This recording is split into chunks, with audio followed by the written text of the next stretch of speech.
Hello guys, আসসালামু আলাইকুম। আশা করি আপনারা সবাই ভালো আছেন, সুস্থ আছেন, সুন্দর আছেন।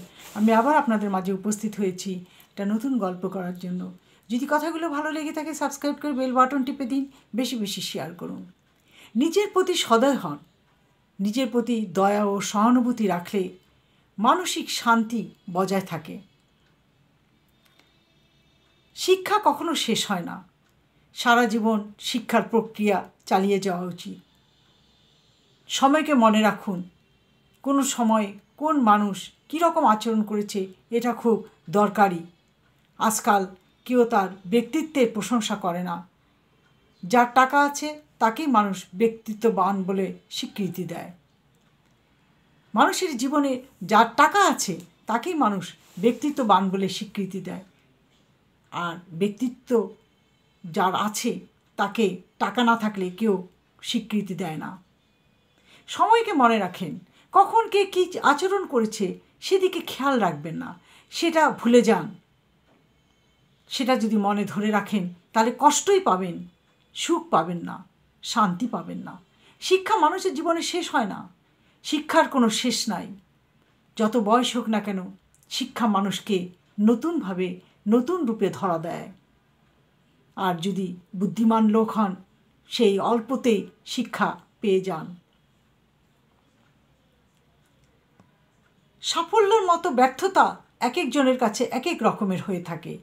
ইতিবাচক মনোভাব থাকলে যে কোনো ব্যর্থতা হতে পারে একটি নতুন শিক্ষা। সাফল্যতা ব্যর্থতা মানুষের জীবনে এক এক রকম হয়ে আসে।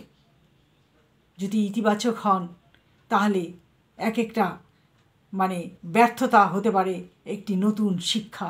আপনি যেখানে ব্যর্থ হলেন, যেখানে ফেইলিওর হয়ে গেলেন, সেখান থেকে আপনি একটা নতুন শিক্ষা লাভ করতে পারেন।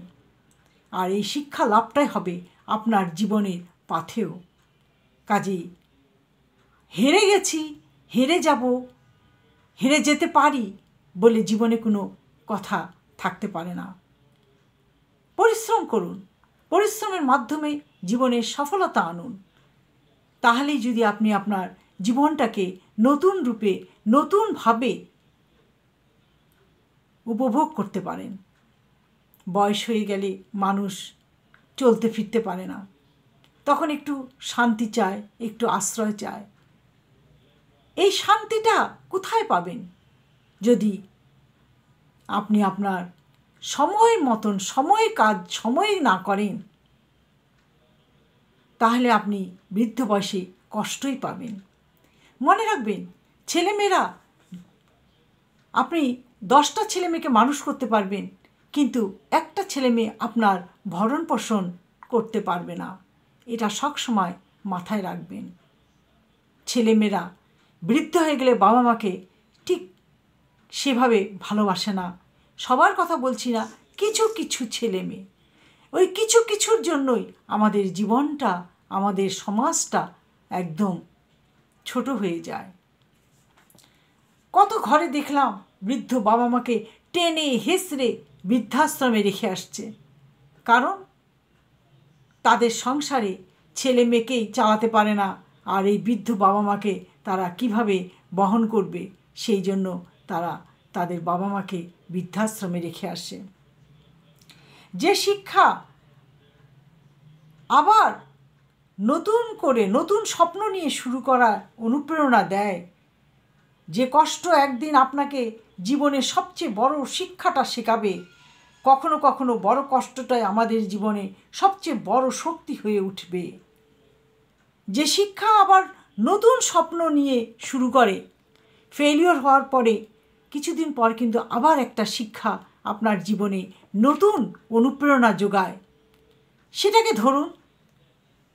আপনার জীবনের সবচেয়ে বড় শিক্ষাটা শেখাবে, কখনো কখনো এই বড় শিক্ষাটা আমাদের জীবনে সবচেয়ে শক্তিশালী হয়ে ওঠে।